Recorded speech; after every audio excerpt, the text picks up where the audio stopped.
Je m'appelle Marie. J'ai récemment fêté mon 35e anniversaire par une journée d'été rythmée par le chant des oiseaux. J'ai été convoquée dans le bureau du président, ou plutôt dans le bureau de ma mère puisqu'elle est aussi ma patronne. Que puis-je faire pour vous? Ai-je demandé. La présidente, qui se trouve être ma mère, a parlé brusquement sans se tourner vers moi, apparemment gênée par la chaleur. J'ai décidé de confier l'entreprise à votre sœur. Vous êtes licenciée à partir d'aujourd'hui, a-t-elle dit. Le soleil éclatant de l'été m'empêchait de bien comprendre ce qui se disait. Je balbutiai, l'air abasourdi. Ma mère, qui avait l'air exaspérée, tourna son regard vers moi. Tu ne m'as pas entendu? Tu es renvoyée. Nous n'avons pas besoin de négativité ici. Notre entreprise est un petit bâtiment de 2 étages qui gère une activité de démolition avec une dizaine d'employés. Il s'agit d'une entreprise familiale, dont ma mère est la présidente, ma tante et son mari les directeurs exécutifs, et les cousins de ma mère les directeurs généraux. Il était clair que ma mère détenait la majeure partie du pouvoir depuis le début. Après le lycée, j'ai travaillé dans un cabinet comptable. Cependant, à 25 ans, ma mère m'a informé qu'il n'avait pas de comptable et m'a demandé « Vas-tu abandonner ta famille dans le pétrin ?» Elle a ajouté « Par avant la fin du mois ». Sur ce, elle a reporté son attention sur les documents posés sur son bureau, comme pour signifier que nos affaires étaient terminées dans le bureau du président, où seul le bruit des oiseaux résonnait. Alors que je réfléchissais à ces paroles, elle m'a réprimandé « Tu es encore là ? Retourne immédiatement à ton travail. » Machinalement, j'ai fait un pas en arrière, je me suis excusée et j'ai quitté le bureau en fermant la porte derrière moi. En fin de compte, c'est toi qui seras troublé. Elle m'a pratiquement forcé à rejoindre notre entreprise. De plus, les tâches qui m'étaient assignées ne se limitaient pas au comptage. Ma mère me confiait toute la paperasserie et les tâches diverses. En cas de pénurie de main-d'œuvre, on m'envoyait même faire de la vente. Bref, j'étais l'homme à tout faire de l'entreprise, mais je ne voulais pas charger les autres. Je travaillais assidûment du matin au soir et j'ai réussi à terminer le travail au cours des 10 dernières années. D'un autre côté, ma sœur Lucie, qui était censée reprendre l'entreprise, a 3 ans de moins que moi, 32 ans, et n'avait travaillé que 2 ans dans l'entreprise avant de nous rejoindre. Lucie passait d'un emploi à l'autre, se plaignant qu'il ne lui convenait pas une fois qu'elle avait atteint l'âge de 30 ans. Ses conditions de travail ont commencé à se détériorer et elle a cessé de chercher un emploi, passant ses journées à se prélasser à la maison. C'est alors que ma mère a dit à Lucie de trouver un emploi qui lui convienne, et elle l'a embauchée dans notre entreprise en tant que directrice exécutive. Cela fait 10 ans que je suis dans l'entreprise, mais je suis toujours une employée ordinaire. Tout le monde était surpris de la différence de traitement entre nous, les sœurs, mais je me doutais que ma mère avait toujours favorisé ma sœur. Depuis notre enfance, elle donnait à la belle Lucie tous les vêtements et les jouets qu'elle voulait et la chouchoutait en lui disant « Lucie, tu es si mignonne et cela te va si bien, Lucie. » D'un autre côté, comme je n'étais pas aussi mignonne que Lucie, elle me donnait des jouets et des vêtements de mes cousins ou des enfants du quartier, en disant « C'est assez bien pour toi. » Je ne comprenais pas vraiment pourquoi j'étais traitée de la sorte lorsque j'étais enfant.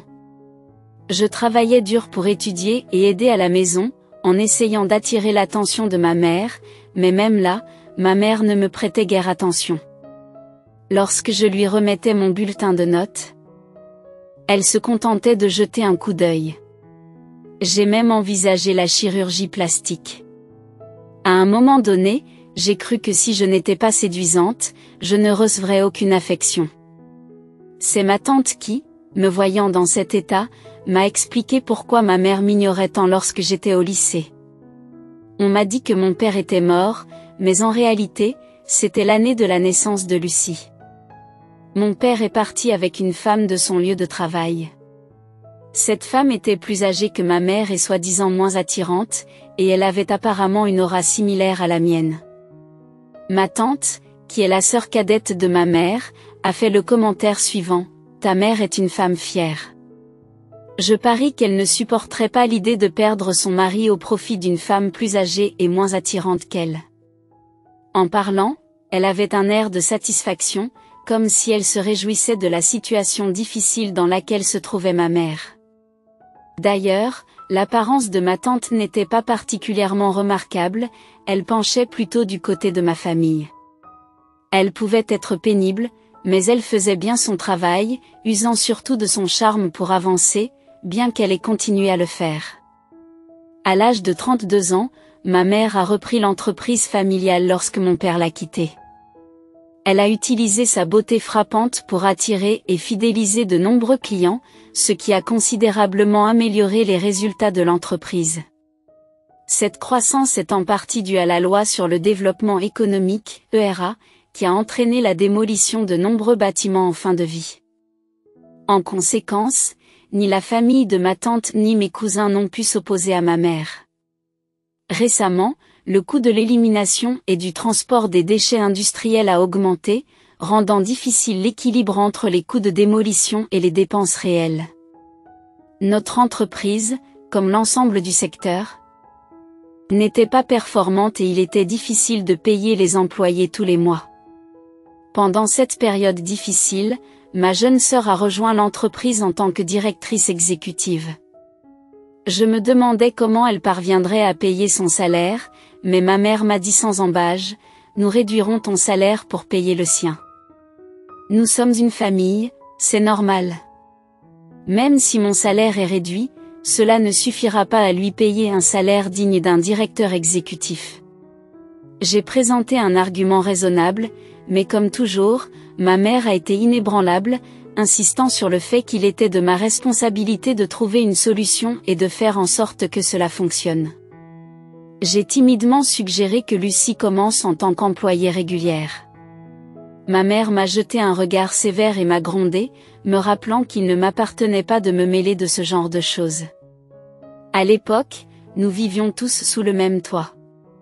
Lucie n'a jamais contribué à l'argent du ménage, alors que j'y contribuais à hauteur de 1 500 $ par mois. Même après que Lucie a rejoint notre entreprise, elle n'a toujours rien apporté au ménage. Depuis mon plus jeune âge, je participe aux tâches ménagères pour ma mère très occupée, alors que Lucie ne fait rien comme si c'était normal.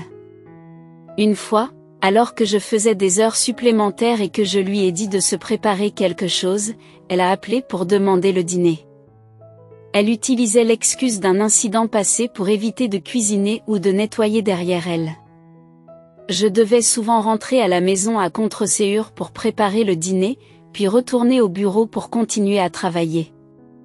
Ma mère ne préparait généralement pas non plus le dîner, ces derniers temps, comme elle sortait souvent pour des repas d'affaires avec Lucie, j'avais moins besoin de préparer le dîner, mais l'augmentation des frais de représentation me causait un nouveau mal de tête. Ma mère, maintenant âgée de 63 ans, commençait à se plaindre plus souvent de divers maux et douleurs et des effets d'une consommation excessive d'alcool. C'est à cette époque que j'ai été convoquée dans le bureau du PDG et qu'on m'a dit que j'étais renvoyée parce que je n'étais pas aussi séduisante que Lucie, qui a 32 ans, le même âge. Je pouvais comprendre la décision de confier l'entreprise à Lucie, compte tenu des actions passées de ma mère. Lorsque ma mère est devenue PDG, elle a peut-être pensé que Lucie pourrait tirer parti de sa beauté pour accomplir des tâches, tout comme elle l'avait fait. Cependant, je ne pouvais pas accepter d'être licenciée à cause de mon apparence, même si mon salaire était redistribué à Lucie. Je ne voyais pas où était l'équité. Lorsque j'en ai parlé à ma tante, elle a été surprise d'apprendre la promotion de Lucie et mon licenciement.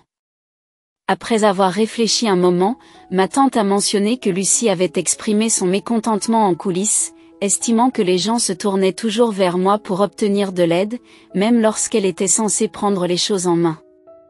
Cela a peut-être contribué à la situation. Cependant, ma tante a également noté que les gens avaient cessé de demander l'aide de Lucie parce qu'elle ne fournissait pas un travail de qualité.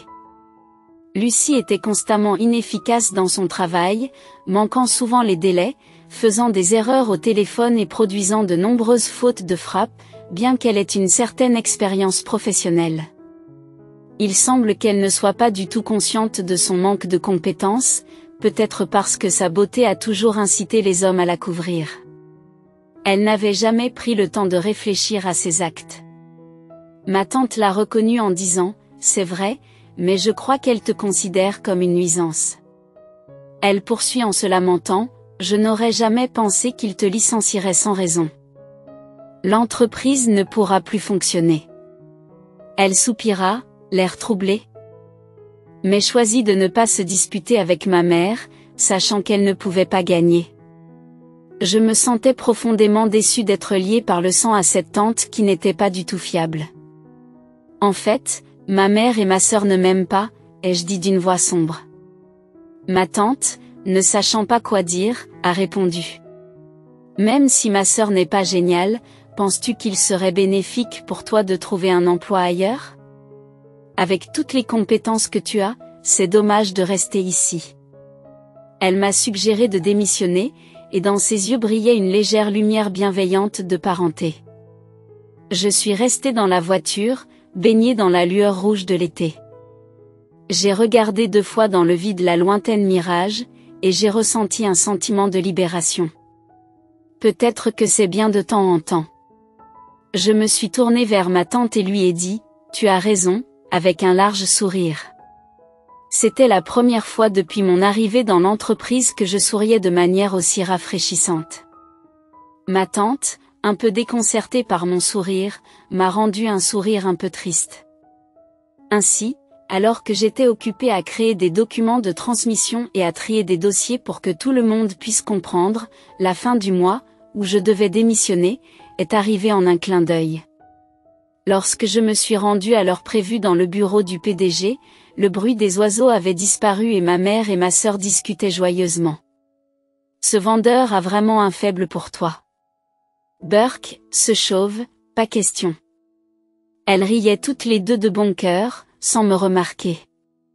Lorsque j'ai raclé ma gorge, ils se sont finalement retournés. Ma sœur m'a regardé curieusement et m'a dit, « Qu'est-ce qu'il y a ? Si c'est pour le dîner de ce soir, nous n'en avons pas besoin.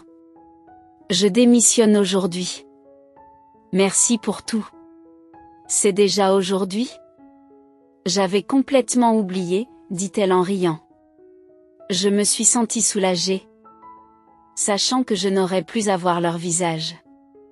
Je déménage aussi de la maison. Alors prenez soin de vous, a répondu ma mère machinalement. D'accord, bon travail, dit-elle avec un visage dénué d'émotion. J'ai fermé la porte et, de l'intérieur, j'ai entendu la voix de ma sœur qui disait « Maintenant, nous n'aurons plus à voir ce visage ennuyeux. » Dans mon cœur, j'ai dit silencieusement au revoir à mon travail de plusieurs années et j'ai quitté l'entreprise une semaine plus tard, après avoir rempli les documents nécessaires pour une école. En consultant mon téléphone, j'ai remarqué qu'en l'espace de 2 heures, j'avais reçu 14 appels en absence de ma mère. Malgré cela, j'ai eu un mauvais pressentiment et j'ai décidé de ne pas la rappeler. J'ai mis mon téléphone en mode silencieux et je suis rentrée chez moi après avoir terminé mes autres tâches. Le lendemain matin, j'ai constaté que les appels manqués de ma mère étaient passés à un total de 80, le dernier appel ayant eu lieu après 2 heures du matin. Je n'ai pas eu envie de la rappeler. Pour moi, elle était devenue une étrangère et je n'avais aucune envie d'entendre sa voix. J'ai même pensé en passant qu'entendre sa voix pourrait me faire succomber à ses paroles, puisque j'avais été sous son contrôle pendant 35 ans. J'ai fait un effort conscient pour ignorer ses appels, dans le but de me libérer de son influence. J'aurais pu bloquer ses appels, mais j'ai décidé de les laisser passer, pensant qu'ils pourraient servir de preuve de ses actes si quelque chose se produisait. Au début, je n'aimais pas recevoir près de 100 appels par jour, mais peu à peu, je m'y suis habituée et j'ai même éprouvé un sentiment de satisfaction. En imaginant le visage de ma mère se débattre à chaque appel sans réponse, je me suis rendu compte à quel point elle m'avait maltraitée. Une année s'est écoulée ainsi. Puis les appels de ma mère ont cessé. Je n'avais aucune idée de ce qui s'était passé avec elle pendant cette année. J'ai travaillé à temps partiel tout en suivant une école en ligne pour les professionnels de la fiscalité et j'ai passé les examens avec succès. J'ai récemment décroché un emploi dans un cabinet de conseil fiscal de premier plan. Mon expérience pratique, ainsi que les diverses tâches que j'ai effectuées dans l'entreprise de ma mère, m'ont permis d'avoir une vision d'ensemble, ce qui s'est avéré être un grand atout. Dans ma nouvelle entreprise, je suis reconnaissante du travail acharné que j'ai accompli au cours des 10 dernières années. Les gens sur mon lieu de travail sont tous formidables et nous collaborons efficacement pour accomplir nos tâches. C'est un contraste frappant par rapport à l'époque où je devais me débrouiller seule, poussée par ma mère et ma sœur. J'avais l'habitude de faire des recherches en silence et de travailler seule jusqu'à des heures tardives de la nuit. Un jour, alors que je menais une vie épanouie, j'ai dû rendre visite à un client près de l'entreprise de ma mère.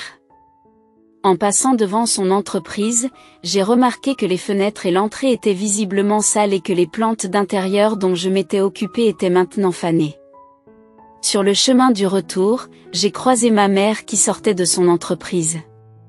Dès qu'elle m'a vue, elle a crié et s'est précipitée vers moi, et j'ai instinctivement couvert mon visage avec mon sac. À ma grande surprise, ma mère s'est approchée de moi d'un ton doux et m'a demandé « Où étais-tu, Marie ?» J'ai senti un frisson de malaise me parcourir l'échine et j'ai instinctivement reculé. J'ai essayé de t'appeler plusieurs fois. As-tu changé de smartphone ? Il semble qu'elle n'ait même pas envisagé la possibilité que je ne veuille pas la contacter parce que je la méprise. Je n'ai pas pu m'empêcher de m'interroger sur son raisonnement.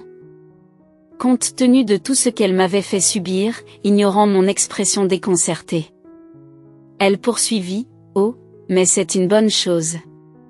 Je t'ai vu regarder l'état de cette entreprise. C'est épouvantable, n'est-ce pas ? Tu pourras commencer à travailler dès demain. Je ne suis pas fâchée, tu sais. Alors, je vous pardonne d'être parti il y a 1 an. S'il vous plaît, venez travailler à partir de demain. Il m'a fallu quelques secondes pour comprendre ce que ma mère venait de dire. Il n'y avait que l'image d'une jeune fille qui pleurait et qui regardait sa mère. Je travaille déjà dans une autre entreprise et j'y suis heureuse. Lorsque j'ai hésité à répondre, son visage s'est transformé en quelque chose de monstrueux et elle a crié « Tu es en train de me dire que tu travailles ailleurs ? Notre entreprise a des problèmes, mais je ne me soucie pas des autres entreprises. Tu m'appartiens, tu comprends ? » Cela a provoqué une agitation au milieu de la rue. « Attendez 1 minute, c'est vous qui m'avez licencié, vous vous souvenez ? Et Lucie ? » En réponse, ma mère a reniflé et a dit dédaigneusement « Oh Lucie, je pensais qu'elle serait plus utile, mais elle a été surprise en train d'avoir des liaisons avec 3 hommes de notre principal client. Nos relations avec eux se sont terminées brutalement. Si elle avait fait plus attention à ne pas se faire prendre, cela aurait été acceptable. Je l'ai retirée du front office et je lui ai confié des tâches de bureau, mais elle ne savait même pas faire le ménage et n'était absolument pas douée pour la comptabilité. Nous ne pouvions pas nous permettre d'engager quelqu'un d'autre après l'avoir licenciée. Ma mère s'est tournée vers moi avec un sourire. « C'est pourquoi c'est ton tour, Marie. Depuis ton départ, c'est le chaos au bureau. J'ai besoin que tu prennes tes responsabilités. » Avant mon départ, j'avais bien rédigé un manuel de passation des pouvoirs et j'avais tout expliqué à Lucie. Lucie n'a probablement même pas regardé le document de passation que j'ai fait, et je suis sûre que ma mère n'en a pas entendu parler non plus. Et même si elle l'entendait, elle ne s'en souviendrait pas ou ferait semblant d'avoir oublié. En fait, je ne comprends pas pourquoi il me licencie et me demande ensuite d'assumer la responsabilité. C'est toujours ainsi que ces femmes agissent. Elles adoptent une position dure, rejettent la faute sur les autres et laissent les autres nettoyer leur gâchis. C'est leur truc habituel. Je me suis mordu la lèvre inférieure, j'ai pensé aux visages aimables des personnes avec lesquelles je travaillais et je me suis juré que c'était le monde réel. J'avais vécu dans un monde de fous jusqu'à présent, mais je ne céderai plus à cette pression. C'est vous, le patron, qui m'avez renvoyé, n'est-ce pas? Ma mère a semblé surprise par mon changement de ton, et la raison de mon renvoi était que je n'étais pas attirante. En un rien de temps, une foule s'est rassemblée autour de nous, apparemment intriguée par notre dispute. Faisant attention au badaud, ma mère a bégayé, « Ai-je bien entendu? Tu es sûr que tu n'as pas mal parlé? » Non, j'ai très bien entendu. Tu vas confier l'entreprise à ma belle-sœur et me licencier, moi qui ne suis pas attirante, ai-je répondu. Je ne comprends pas ce que vous voulez dire. Je travaille dur dans l'entreprise depuis 10 ans, mais vous décidez soudain de confier l'entreprise à ma sœur, qui ne travaille presque pas, après seulement 2 ans, ai-je remis en question son jugement. Au fur et à mesure que j'expliquais cela, la foule a commencé à réagir. C'est possible? C'est affreux, n'est-ce pas? Est-ce sa propre mère? Sont-elles même liées par le sang? Certaines personnes ont commencé à nous filmer. Ce qui m'a mis très en colère. J'étais tellement concentrée que je n'ai pas remarqué que ma mère commençait à transpirer et à pâlir sous les regards accusateurs des personnes qui nous entouraient. Elle a commencé à paniquer et a dit, « Marie, tu as mal compris. Rentrons à l'intérieur pour l'instant. » J'ai demandé, « Qu'est-ce que je comprends mal?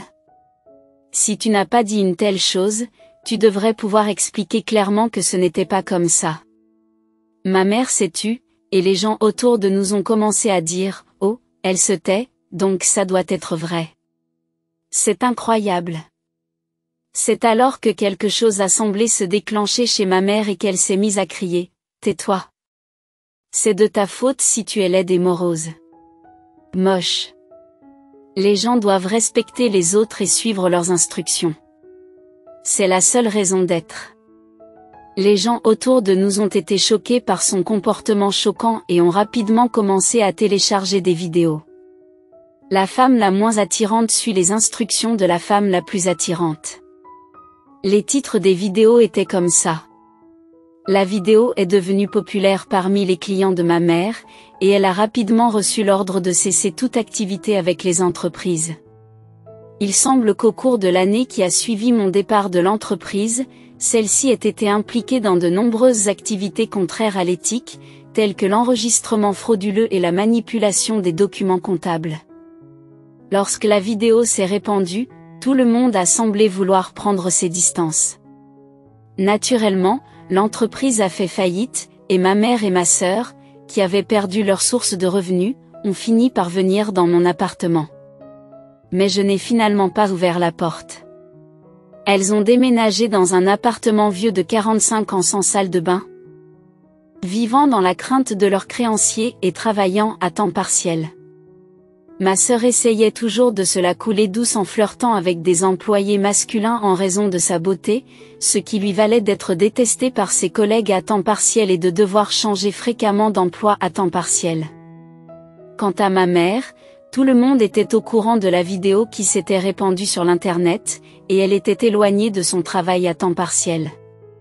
Chers collègues, il semble qu'elle travaille tranquillement de son côté. Entre-temps, j'ai rencontré un petit ami à mon nouveau travail. Il n'est peut-être pas très beau, mais il a exprimé son admiration pour mon sérieux et mon éthique de travail. Nous prévoyons de nous marier bientôt. Je suis heureuse de passer mes journées en sachant que mon travail acharné a porté ses fruits.